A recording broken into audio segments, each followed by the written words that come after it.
किराक news.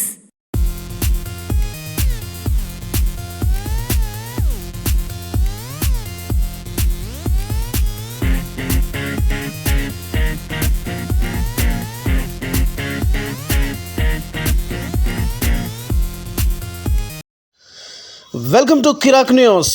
Telangana రాష్ట్రంలో ప్రముఖ పుణ్యక్షేత్రమైనటువంటి శ్రీ యాదగిరిగుట్ట శ్రీ లక్ష్మీ నరసింహ స్వామి వారిని కుటుంబ సమేతంగా దర్శించుకొని ప్రత్యేక పూజలు చేశారు టీపీసీసీ ఉపాధ్యక్షులు చామల కిరణ్ కుమార్ రెడ్డి.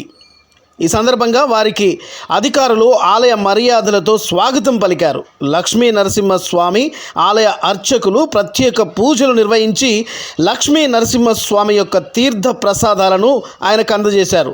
ఈ సందర్భంగా కిరాక్ న్యూస్తో చామల కిరణ్ కుమార్ రెడ్డి మాట్లాడుతూ ఆ లక్ష్మీ నరసింహస్వామి వారి ఆశీస్సులు రాష్ట్ర ప్రజలపై ఉండాలని స్వామివారిని తాను కుటుంబ సమేతంగా ప్రార్థించినట్టు తెలిపారు.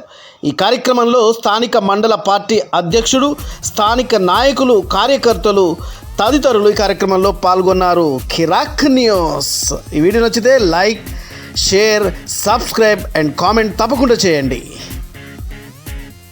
స్వామి ఆశీస్సులతో, భువనగిరి నియోజకవర్గ ప్రజల ఆశీస్సులతో, అటు మా నాయకులు కోమటిరెడ్డి వెంకటరెడ్డి గారు, రాజగోపాల్ రెడ్డి గారు, మా ముఖ్యమంత్రి వర్యులు రేవంత్ రెడ్డి గారు, మా ఎమ్మెల్యేలు బీర్లా ఎల్లన్న, తర్వాత మాకున్నటువంటి 5-6 ఎమ్మెల్యేలు చుట్టుపక్కల ప్రాంతాల్లో అందరు ఆశీస్సులతోటి ఆల్రెడీ ప్రజల మధ్యన ఉన్న, గతంలో కూడా కాంగ్రెస్ పార్టీ గత 2.5 ఏళ్ల నుంచి ఏదైతే ఉపాధ్యక్షునిగా ఉండి మీడియా వేరే కార్యక్రమాలన్నీ చూస్తూ 9-9.5 ఏళ్ల నుంచి పోరాటం చేసే దాంట్లో క్రియాశీలకంగా ఉన్న రేవంత్ రెడ్డి గారు పీసీసీ ప్రెసిడెంట్ అయిన తర్వాత ఎన్నో కార్యక్రమాలు, మా సోదరులు కూడా ఇక్కడి నుంచి ఎన్నోసార్లు యాదగిరిగుట్ట మన ఇక్కడ కాన్స్టిట్యున్సీ నుంచి కూడా, ఆలేరు నుంచి కూడా ఎన్నో కార్యక్రమాలు ఇక్కడ సక్సెస్ఫుల్గా వీళ్ళు నిర్వహించి ఈరోజు అధికారంలోకి తీసుకురావడానికి ప్రోత్సహించారు.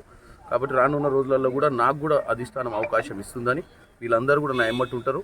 కంపల్సరీ విజయం సాధిస్తాం. ఎందుకంటే మీరు చూసినట్టయితే 3 లక్షల ఓట్ల మెజార్టీతోటి ఈ నియోజకవర్గంలో ఉన్న 7 నియోజకవర్గాలు గెలిచినాయి.